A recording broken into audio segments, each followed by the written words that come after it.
can we have an approval of today's agenda? Great. How about minutes? Any corrections, changes, additions? Can you go on to the next thing so that I can have a minute to read the minutes? Oh, they weren't sent out. Sorry about that. Then let me just go into the chair's report. And we can do the minutes after people have had a chance to read them. Welcome to the November meeting. This is a reminder that the quarterly PCAC will be held Thursday, December 6th. On this floor, we don't know the exact room yet, but we are having Managing Director Ronnie Hakem as our speaker, so it should be a very interesting meeting. This afternoon, our speaker is John McKay, who's the MTA Executive Officer for Corporate Communications and the person behind the new trip planner and the new website and all of that stuff. So this will be a great opportunity to speak to him about the shortcomings we've expressed before and continue to express. And just so everybody knows, and everybody who's actually, there are some folks who would be interested in what I'm about to say, but they're not in the room. We have managed to get Chief Delatorre for the next Transit Rider Council meeting in December. So, Oh, a nice Christmas Hanukkah gift. yeah, or Kwanzaa or whatever, yeah. Andrew, Yeah. well, first of all, I want to publicly apologize because I really am so proud of Darrell, and I just thought it was a weird coincidence that after all we went through to get this bus meeting, and I didn't realize that there was a family, as you explained to me, a family emergency. Yes, So he wasn't I want even to at any of the apologize MTA meetings either. on the record about No, anything, the press you know, conference for was just Darrell. going on. But also, now that I have apologized publicly, I am requesting publicly again to please, please, please get us another date. Oh, no, we're getting, either late today or tomorrow, they're sending me a couple of possible dates which we will distribute. Before the end of the year. Oh, for sure. Oh, okay, I just wanted to make Julie, sure. that's with Andrew, definitely, because he was talking to someone. No, I didn't, did I question Andrew when he responded? So you don't have to vouch, that's nice that you did. Okay, moving on. Okay, so moving on. We're pleased, and I guess we're gonna hand these out now.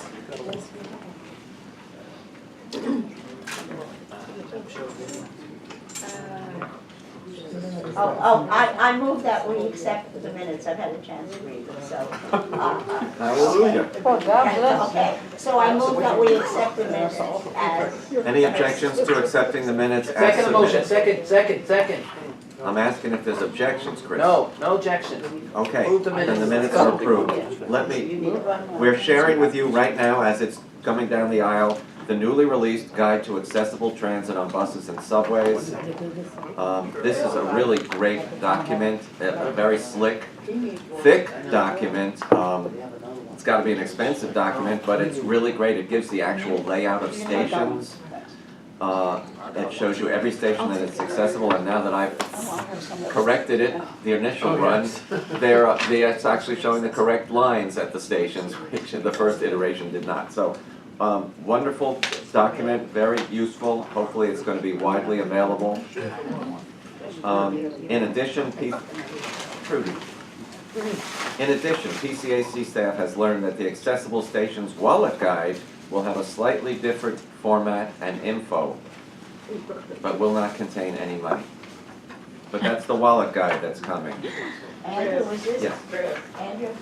Chris. I've become very sensitive to people, ever since my accident, to people with difficulties. You mean sensitive? Sensitive and sensible Okay. about people with sight difficulties. And so, but there are people a lot worse than me. Was this printed in Braille also? No, it was not. Well, Andrew, so it will be on the website, and it will be accessible for screen readers, but it will not be in Braille. That would be an incredibly expensive venture. But it will be available. It's not yet, Andrew will say, but it will be accessible to screen readers, like JAWS and the talking The talking so software. that they can be heard. Yes, but it's not available as of yet. I will let you know when it is. Okay. They're still working on these. Last night, Sheila attended a talk on fare capping with a speaker from Transport for London, discussing the fare policies and structures there. The NTA fare policy should be adaptive as a new technology, such as the new fare, when the new fare payment becomes available. This is words, but okay. On Tuesday, Lisa made a statement at the Transit Committee meeting about the deal to bring Amazon to Long Island City, noting that billions of dollars will be invested by and for Amazon's New York, Long Island City campus. It is imperative that a good proportion of that money be invested in local transit infrastructure. Here, here. Another statement today. Yes, she made another statement And today. they should have copies, or, But fear not, they will have a helipad, so that's all that really matters. apparently. A copy of Lisa's statement is in your packets today. The press was very interested in her statement, and she and I were quoted on this topic, and my quote was, "The Court Square complex, when either the EM, G, or 7 is delayed, is sometimes impassable. Add an additional 25,000 employees, and I'm sure Amazon will be running a shuttle service from their river campus to subway stations. You can be sure of that. And so they'll be feeding all these stations. I think they have an obligation to make things better for everybody. So we will see where that goes. I've noticed that Councilmember Van Bramer has changed his stance on Amazon. We know how State Senator Gianaris feels about Amazon because we heard him. And also Jemani Williams has now come out. And Lisa, do you want to, since you attended that raucous meeting in Long Island City, you want to say a few things about it while we're on the topic? Yes, on Tuesday evening, there was a community meeting that had been planned in advance. And obviously a major topic was Amazon's move there. Senator Gianaris was the guest speaker and had a lot to say, including, and apparently now he's deleted the Amazon app on his phone. That'll show them. I know. But there were a lot of points that were made about development, overdevelopment, gentrification, absolutely, about the infrastructure needs. The councilman wasn't there, his designee was, and the senator, and collectively they agreed that they were going to try and do whatever they had in their limited power, given the way this deal was structured, to get concessions. Councilman Bramer is now completely 100% against it. Yeah. And he had spoken favorably of it in the Right. beginning I think that because of the jobs and the process is what's really, really taking people aback. And to be the process, that completely, meaning that it's exempt from No the, process. from the Euler procedures and all of that. that there is a total, there was a total decision by the state and the city regarding this, and it bypassed the community board, and it bypassed the council members, bypassed the council Yeah, at all. bypassed Corey almost Johnson is not all happy reviews. either. So apparently there's a mechanism, it would seem, at the public authorities board to put at least some level of kibosh on this system, so, on the deal. Mm-hmm. I think that, one of the things we called for today in our testimony was that any kind of subsidy deal that brings development into communities should include a component of transit investment, infrastructure investment. And if it's not a subsidized development, that any of the added value that comes to those developments should be captured. And funding should go to transit infrastructure. So that's, I think that the Amazon Long Island City deal is very much on the top of minds of people in a number of different ways. $3 billion for the $3 trillion corporation. A helipad, which no more than 120 flights a year, which is one every 3 days. And must stay over the river, can't be over land. Well, if they go in their first year when they're in the Seaport building, that's gonna be pretty impossible. It's basically whenever Jeff Bezos wants to fly into New York, that's what it's for. Pretty much. Right, 120 times. Well, Interestingly- Bloomberg used to do that. Interestingly, at today's press conference after the board meeting, the issue of Amazon was raised, and one of the reporters asked Andy Byford, are you prepared to keep the extra length G trains past the L train shutdown period? And he said, we'll absolutely be looking at that. So there may be some benefits there.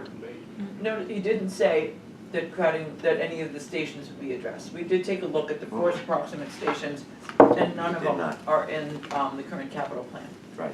except for the widening of transfer points at Court Square to facilitate L train monitors. But a lot of discussion has taken place over the two Long Island Railroad stations in Long Island City, Hunters Point Avenue and Long Island City, obviously.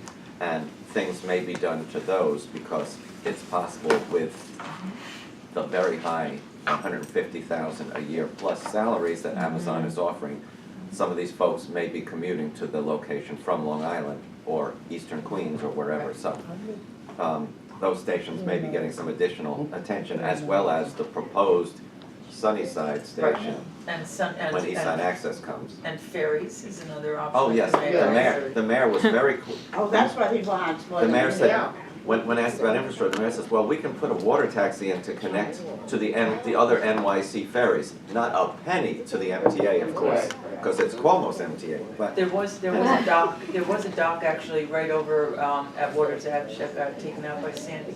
Yeah. So some of that infrastructure was there. All right, I have a question when you finish your report. okay. Staff continues to meet with transit staff on various issues related to the 100 Days, 100 Nights report, which we are hoping to release in conjunction with Andy Byford and Sarah Meyer and Sally Librera, I guess, by the end of this year. So watch for the notice about that press conference. Fair hearings, you know, the things that come with all the holiday festivities and the lights and the dinners and the family get-togethers and the fair hike hearings, you know how they all come together? Well, those are going to start on Tuesday, November 27th in Manhattan. Trudy has volunteered to represent the TRC at that meeting. Thank you for that. Manhattan is a big island. We will give you, yeah, Is it Peru? It's in Peru. yeah, it is. It a is at Peru. Peru? Okay. At what time? I think starting at 5. Doors open at 4:30. Doors open at Okay. 4:35, yeah. The Manhattan one, all the city ones are pretty much starting at that time. I will speak more about the fair hike alternatives during the board report. Will you guys pre-register me, or do I have to? We can do it. If you would, I'd really appreciate it, so that I can get on early and. You want it under your own name or an assumed name? I knew she was gonna say.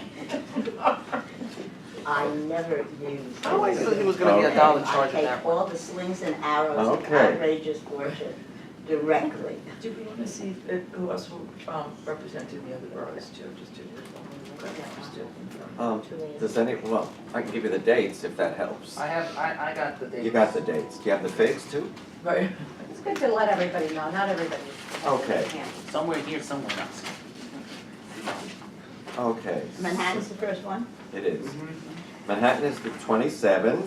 The Bronx is Thursday, the 29th at Hostos Community College. It's also Long Island. I'm not doing the long one for this No, I group. know. Then we have the Staten Island hearing on Monday, December 3rd at the College of Staten Island. We then have the Brooklyn hearing Monday, December 10th at LIU. And the Queens Fair hearing is on the 11th at York College.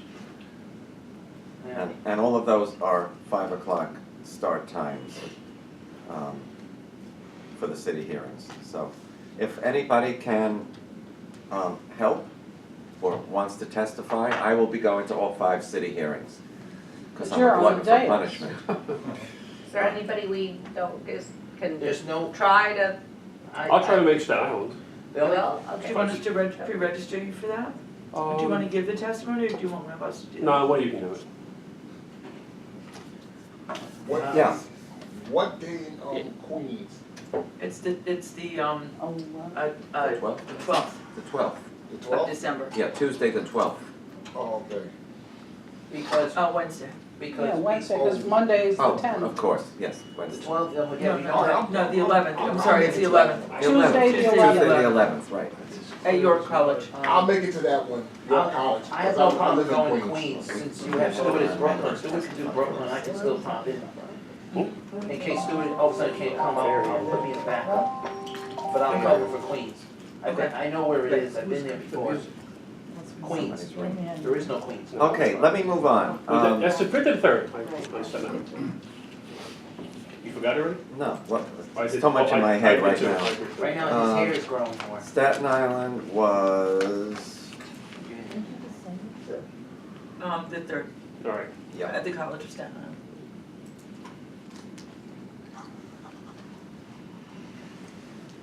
okay, so, a large number of us attended a very moving memorial service for Bill Wheeler last week at St. Patrick's Cathedral. It was filled. I mean, there must have been close to 1,000 people there to pay respects. People, Wow. many of us haven't seen in years, former MTA, came from other cities for this. I mean, it was really a moving tribute.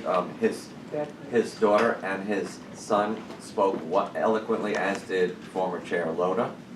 And, I mean, it was amazing. Several of us attended the art installation ceremony at World Trade Center Cortland last Friday. They did a beautiful job at the station. If you haven't been there, you should really go and see it. Some of us went into the 9/11 museum too, which was quite moving as well. I wasn't even aware of this, but they actually have in the museum recordings that took place that morning between family members who were trapped in the building. I mean, it's just unbelievable what you can hear Okay. and see in that in that museum. We learned a bit later, yes. What's written on the walls of the Cortland Street Station? That's pieces of the Declaration of Independence, as well as, From, what's her name? My head today. no, too much in from Eleanor Eleanor Roosevelt, Oh. from, That's, to read. that's the Those are quotes on the human- wall. It's the human rights, it's, part yes, of the human rights, Yes. the Declaration of Yes. Human Rights. yes, thank you. That's what it While is. we were at that station, we learned that Joe Loda had resigned as chair, information that you now all know. And we spoke with several media outlets about his contributions to the MTA. We had expected he would stay through the end of the year, but maybe he didn't want to go through the fair hearings, I don't know. He certainly put a lot of things in place that should be good for everyone. And we wish everybody a very happy Thanksgiving next week. And now let me go into some of the board stuff. So the MTA they've been leasing, believe it or not, all of these years. They finally purchased Grand Central Terminal, the Harlem and the Hudson lines of Metro North, so they will now have the full development rights in all of those places. I don't know why they were leasing all this time, but What were they leasing? It was a holding company. it was a holding company that was the successor to Penn Central. Oh, that's what, oh, I thought it had something to do with the Jackie Onassis, No. that's what I thought it is, foundation. It's pretty amazing, so they will. They only just named the hall after. Also, you should know that today the board approved the final issues about the demolition of 341, 345, and 347 Madison, the former MTA headquarters. That had been held up by issues with the city, about the city wanting to get money from any long-term leasing. Boston Properties has the lease. They are going to be demolishing those buildings pursuant to the Midtown East zoning, upzoning. And those buildings are really, literally falling apart. If anyone has been in any of them lately, any thought of keeping those buildings would fall away if you knew how much money had to be put in to bring those buildings up to code. So those will be going down, I believe, next year. And where is Metro North gonna go? They're in the graveyard. They're in the Oh, graveyard. they're all, They're I out. just Yeah, thought that's some of 347 the is buildings empty. around there. It's a ghost town, Basically, yeah. yeah. Are they gonna implode it or are they gonna? I don't know the answer to that, Bert. I'd love to see it. I know, In implosion, Midtown, you yeah. expect them to implode in I love the Midtown? auction. As you've heard, I'm sure this might have had something to do with Joe's departure, but the on-time performance for the subways in October was the highest it's been in several years, and it's easily traceable to where the subway action plan has been in existence. The subway action plan has had other not so great consequences, some of which were the subject of today's press conference. It's not an accident that ridership has gone down on the subways, and the times of days and the days of week it has gone down are weekday evenings after 10 p.m. or thereabouts, and weekends. And what is the common denominator? That's the time when the GOs are all taking place. And that's when the rise of Uber and Lyft and Via is the most obvious. People do not want to be confronted by a wall of diversion notices. They say that I'm not dealing with this, and they jump into a cab or an Uber. As it turns out, I learned that the for-hire vehicle and yellow cab vehicle fees, which take effect the first of the year, it's not the $2.50 additional charge for yellow cabs, removing the 50 cent that exists. It's in addition to, so it's going to be $6 something before you even step into a yellow cab. I think it's really going to kill yellow cabs when this starts. I mean, I think Wasn't the whole Uber's killed idea yellow of it cabs. supposed to be it's going to be to deadly help for them. save the yellow cabs Well, and just Yeah, putting it the other on thing. It ain't going to do Lyft that. and Uber and all of those Yes, but things? it's on all of those Are you subjects. sure? I'm sure. You're sure it's on I'm positive. cabs? Positive. I went to a Sustainability Commission meeting the other day and asked this very question, and was told that it is in addition to the current 50 Do cents. they have any rationale why they're also putting it on yellow cabs? It's $3. Then you'll have the initial charge of the cab. So what I'm saying is it's going to be like $6 before you even go 2 blocks. So Andrew, did yes. they have any reason why, because initially when they were proposing it, it was supposed to be just for the for-hire, not for yellow cabs, to help the yellow cabs who are all, another one just committed. I'm sure it's for that reason. But there's no way, so I'll take Via occasionally. To get from 70th Street on the west side to 29th Street, 2nd Avenue is $5. Because they're getting subsidized by these, Yeah, right. companies. Yeah. And there's no way that the taxis can survive No. that. No way. There'll be more suicides, because remember all of the ones that were on the There other was side? one the other day, there was just Oh. another And one. it doesn't matter if they're stuck in traffic or Right. anything, it's still just this flat fee. Yep. It's only $5. Has anyone Yeah. counted the, Yeah. you go and you count these cars that have a T on it, and you know that they're Ubers, because it's just any kind of car. Sure. 9 out of 10 are empty, cruising the street. Well, there's going to be obviously now the Senate has shifted a little bit. There's a larger and greater chance that congestion pricing and some other items will pass into law.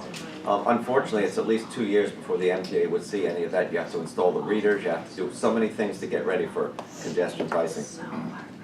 They're looking at other things too. I suggested, a couple of cents gas tax, because I had a rental car, and gas really varies just from what station you're at. And just a few blocks apart, I noticed a huge difference. So with 2 cents a gallon, it wouldn't even be felt by most people. And yet it would raise an awful lot of money. How is that? You remember New Yorkers used to pay the tolls. It was worth it to pay the toll to fill up in New Jersey, Yep. because it was so much lower in Do New you Jersey. feel like are people listening to the possibility? I think people are listening to all sorts of new, the millionaire's tax is probably gonna come back. So we were, there was a press conference across the street yesterday that the Rioters Alliance participated in, along with strap hangers and a number of elected officials. And they've all said, no fare hikes now. But that congestion pricing is the way to go, and see, if there are any other options. Andrew's gonna tell more about the budget conversations, and that's not even close to being enough. But it was interesting, after the press conference, one of the members of the media asked an assembly member when the congestion pricing conversation was gonna start in Albany. And he said, well, that's really a budget conversation, so probably not till March. I was shocked by that response, because it should start day one. Because it's legislative, Legislative. it's not budget. Who said that? Because it is right on top of the governor's agenda. Brian Kavanaugh. Okay. Yeah. Right?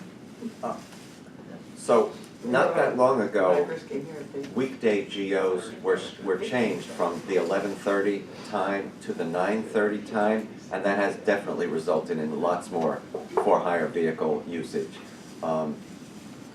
When it was 11:30, that gave most folks the ability to use the system to get home, but now that the GOs are starting earlier, and Andy Byford is well aware of that, he was asked that question, is it worth it to lose the ridership? He says in the long term it is, because we're gonna give you a better product when it's fixed. Then the discussion went to complete line shutdowns, which is something that he has brought up when the CBTC and other work has to happen.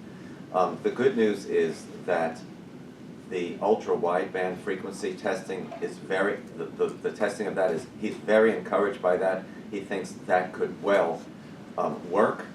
Of course, you know it is being tested in Boston and maybe even a little section in Los Angeles. And if everybody has similar good experience with the ultra-wideband, that could cut the amount of time, the amount of money, the labor to put in new signals in less than half. It is also easily put on any kind of car class, including work trains. You would not have to take entire fleets out to retrofit with CBTC. It is compatible with the existing CBTC, so all of that is good news. So we certainly are hopeful that that continues. Andrew, Yes. as far as the operating budget and what Bob presented today, do you get a sense, because obviously when a ton of work has to be done on the system, we lose ridership, and this next capital program being double what it's been in the past, those ridership dollars are gonna really plummet. Is there a sense that Bob took those into consideration? I mean, in terms of needing a new revenue source, that's not even in the equation right now. No, there was a really heated and active discussion today about the two proposed options. It was made clear by Bob and Acting Chair Ferrer and Ronnie that these are not the be-all and end-all, and that there are other options that can and will be considered. Larry Schwartz said he doesn't like either of them. I don't actually like either of them. Mitch Pally from Long Island doesn't like any of them, and Carl Weisbrod, one of the city appointees, didn't like any of them, and so a special finance committee meeting will be scheduled. As in addition, we are all aghast that when we're talking about the kind of money we're talking about and the kind of deficit in the out years that is now being faced, which is horrific, even by past year standards, it's horrific when you get to 2021 and 2022, that no working group for the possible fair options and or new sources of revenue was set up. I believe that will now happen after today. I think it's pretty clear that is going to happen. I hope to be part of that as a member of the Finance Committee.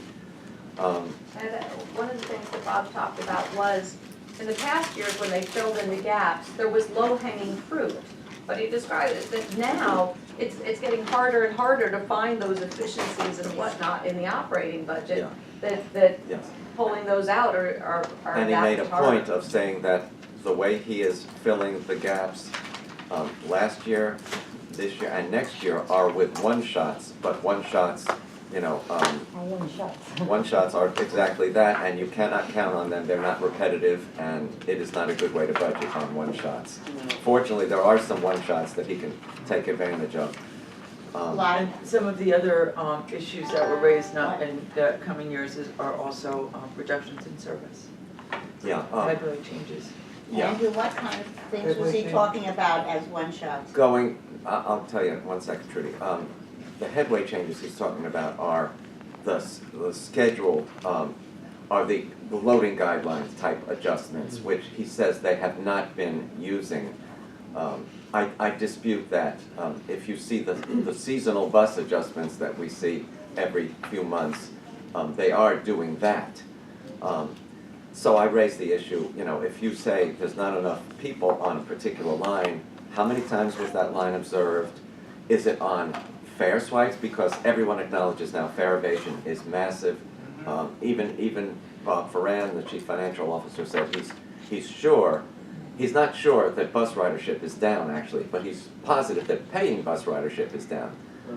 So everyone is now acknowledging, including Larry Schwartz, the amazing fare evasion that is going on, and we're gonna all get a presentation on how they're gonna deal with that. I would also assume that when we have Chief Delatorre here in Well, December. you're criminalized now, so why would you pay? It Well, was yeah. one of the issues Well, that was raised up. DA Vance is looking the other You're way. being so logical. I don't know that any of the other four DAs are looking the other way, but Not to the same extent. not to the same extent. Andrew, Yes, the Sustainability Commission, Yeah. how, will that factor in, or what they're finding into your finance? I don't know, but I'm gonna ask Pat Foy that very question. I was a guest at one of their meetings, and John Raskin and I gave the advocacy opinion on service and fares, and I also mentioned several places where I thought service was really missing, and was necessary. And Scott, one of the places I said is, it's pretty obvious that Newark Airport is Staten Islanders' airport of choice, yet there is no simple way to get there by public transportation. What you have to do, Well, you gotta go to, Yeah. gas station. well, Or drive. you shouldn't have to do that. You should, there should, I mean, I guess you could take the bus over the Bayonne Bridge to the Hudsonburg and Light Rail. It took my son an hour and 45 minutes to go from right here to Newark Airport last month by rail. Yeah. An hour and 45 From your house. How about Versus a driving. shuttle bus from somewhere on the My house, island 15 minutes by to the car. Newark, Yeah, to the exactly. Newark That's- Airport yeah, rail no, it's station would be crazy. great. It's not an issue, Staten. Scott, a bus from somewhere on Staten Island to the Newark Airport rail station will give you the option of going to the airport, getting on a New Jersey Transit train, tons of options. The I other would thing, agree because Newark Airport's so close to Staten Island, I mean, you can always get a ride there, really. You can take a cab, it's so close. It really is. I've heard it raise this issues for years when I was at Mintic. It was, and they're planning to do, a study on West Shore transit options that, hopefully will include a connector of some kind. I don't see it happening because I don't think it's financially feasible. Because the airport is so close. Shuttle bus from Port Authority is very easy. But not from Staten Island. To Newark? To Newark, yes. Oh my God. all right, well, let's not, I was in Newark Airport last night, the worst thing here is trying to get out. yeah. That's the way they operate. The other thing I mentioned was an awful lot of employees who live in the Bronx work at LaGuardia Airport, and that is not an easy trip either. Yeah. So anyway, they're gonna look at all of these things.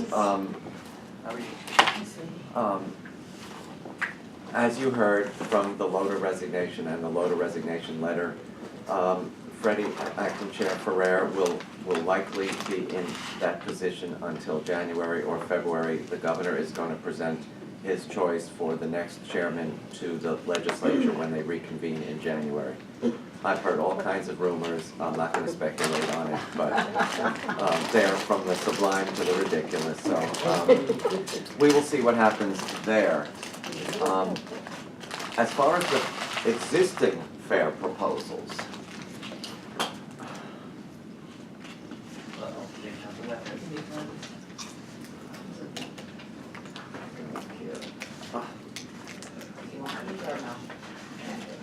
I got one. There's an option A and an option